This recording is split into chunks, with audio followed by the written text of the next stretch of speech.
Hello internet friends, Nepyet here once again with yet another YouTube friendly numbered list. When will they ever stop? Well, when we run out of numbers, or Transformers, I guess. This time it's all about alt modes, those alternate forms Transformers take for a range of reasons: disguise,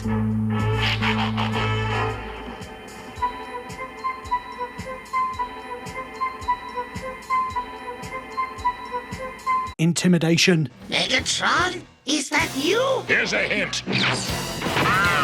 or just scientific curiosity. First up, if you're new here, don't forget to subscribe. We're really digging deep on every nerdy topic involving modern G1 Transformers, and I wouldn't want you to miss out on that. And to all you returning viewers, welcome back. You really make doing these videos each week worthwhile for me. Okay, enough rambling, let's go. Number 10, Hound. He always stood out for me in the original G1 line. All the other Autobot cars were civilian modes of transportation, some of them pretty special: Porsches, Ferraris, ambulances, police cars, but Hound, he was military. And he could generate a holographic driver for when Spike wasn't around. I really like this modern rendition. The form factor is just right for me, and I know it's not to everyone's liking, but I really like the opaque windshield.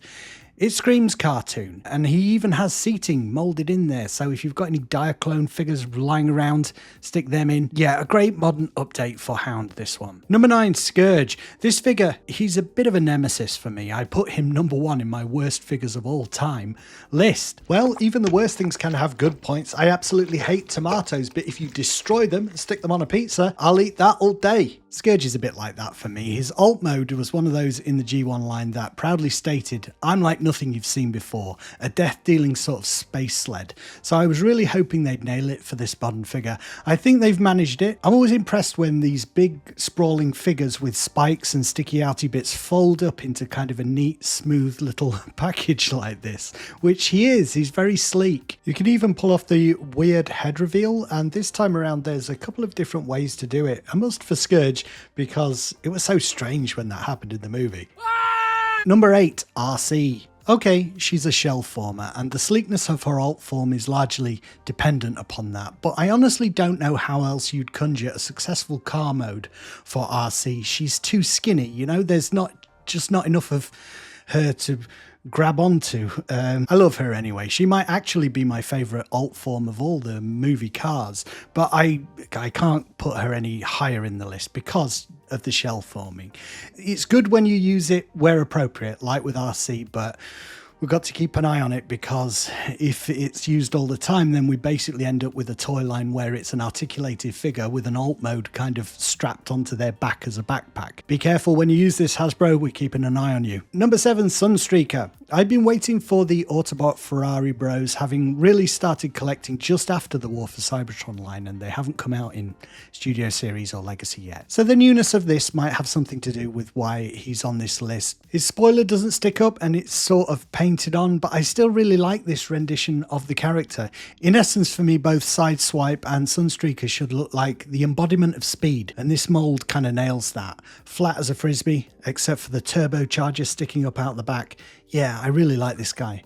Number 6, Hot Rod. Studio Series 86 Hot Rod has some flaws, but it gets more right than it gets wrong in my opinion, and the alt mode is one of the highlights for me. Some Hot Rods I've seen, the car mode is too wide, or the roof just goes too high, or it just doesn't look smooth and stylish enough. Whereas this guy, I think this is almost spot on. The detailing on the front looks great, the spoiler is perfect at the back, and I still think having the pipes join up like this through the transformation is still the right choice, like it was with the original 80s toy. If it means in robot mode his arm cannons are a little short, it works for the alt mode. I'm really learning a lot of things doing these lists. It's teaching me that some things you might not like from one point of view, but then from another it makes logical sense why they've done it.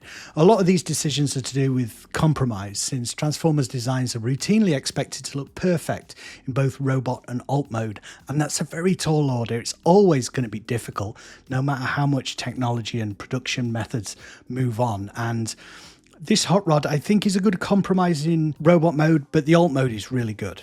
Number 5, Jazz. Okay, so I like sports cars, obviously. Now that I think about it, it makes perfect sense that I got into Transformers as a kid. I was a stereotypical boy, and my first love was cars.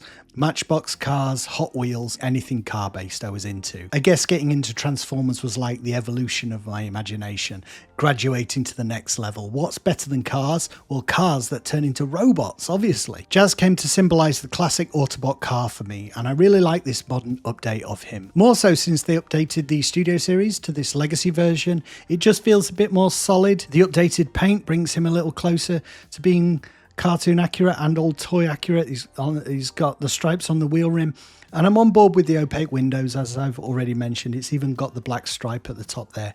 This mold was great already. I don't think you need to upgrade if you've already got the Studio Series to the Legacy. They're just both variations on a very satisfying design.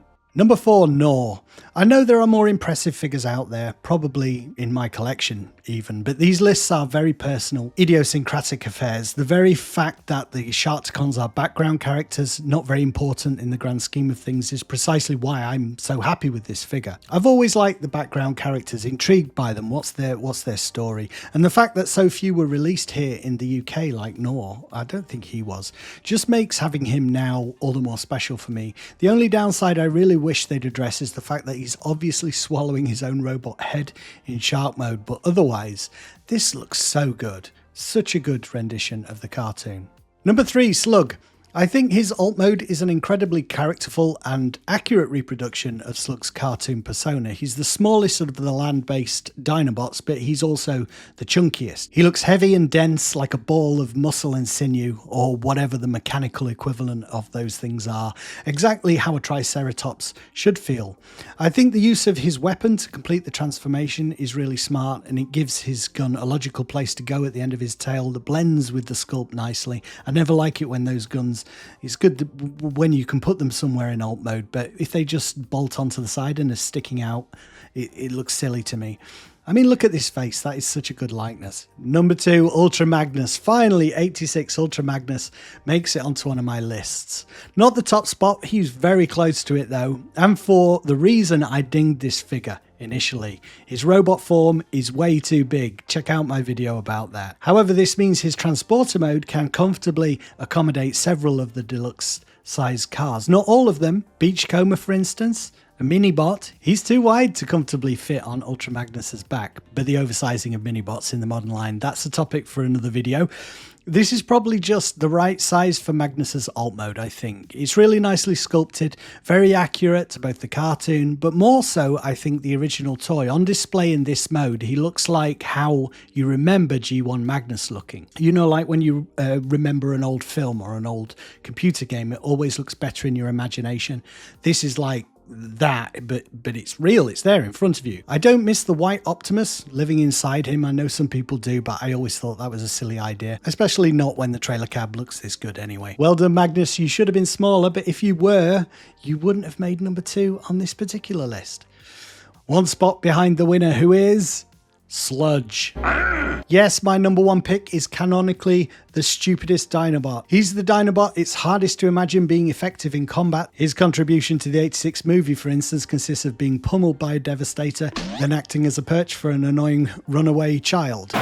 Yet I love Sludge, and I was really hoping that with the Studio Series 86 Dinobots already being leader class, we'd get a really big Sludge, and I wasn't disappointed. He's as long as a truck, look, as every sauropod should be, and standing him on his hind legs, he'd be able to reach the neon leaves of most Cybertronian trees, I imagine. There's a ton of character in his face. He looks appropriately cute with his mouth closed, fierce with it opened, or some mixture in between of bewilderment, and I think the use of gold for his neck and head along with the silver flanks complement one another perfectly. Mainly though, it's just the form itself, those smooth lines of the dinosaur sauropod animal without him looking too fat or cumbersome. I'm just realising how much I like this Sludge. Yes, his robot mode has a fair few problems, but this is an alt mode list.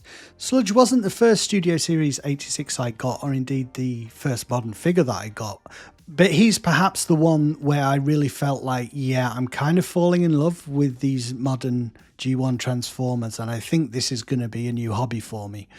Or an old hobby, really, a hobby that's made a return. A lot of time has passed since I first started collecting in the 80s, I watch lots of Transformers YouTube channels, look on various forums, keep up with the news and the scuttlebutt, so I'm aware that people are never 100% happy with what Hasbro is doing. I'm not either, and I hope my videos reflect, that I'm not afraid to say when something doesn't meet my expectations or what I would like, even if it's contrary to received wisdom sometimes. But I think it says something that someone like me, who hasn't collected Transformers for 40 years nearly, has returned to it now. I think they're getting something right. And this list kind of reflects that for me. I can see, looking at these 10 figures, why I'm getting into it again. They're quality figures. They really are, compared to the originals, but compared to some of the high-end third-party offerings. And I don't want to start spending through the nose and buying those really expensive figures that goes beyond the level of hobby that I want to be invested in.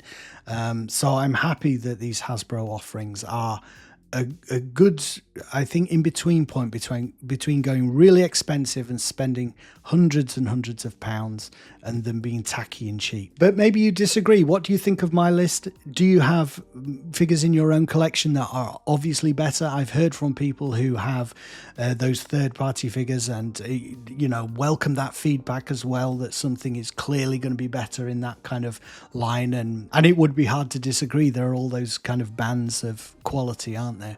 But let me know in the comments. I always love hearing from you guys. You're really making this fun for me, and as I said at the beginning, making me want to do more of these videos. So thank you for watching. I've been Nabyet, and I'll see you next time.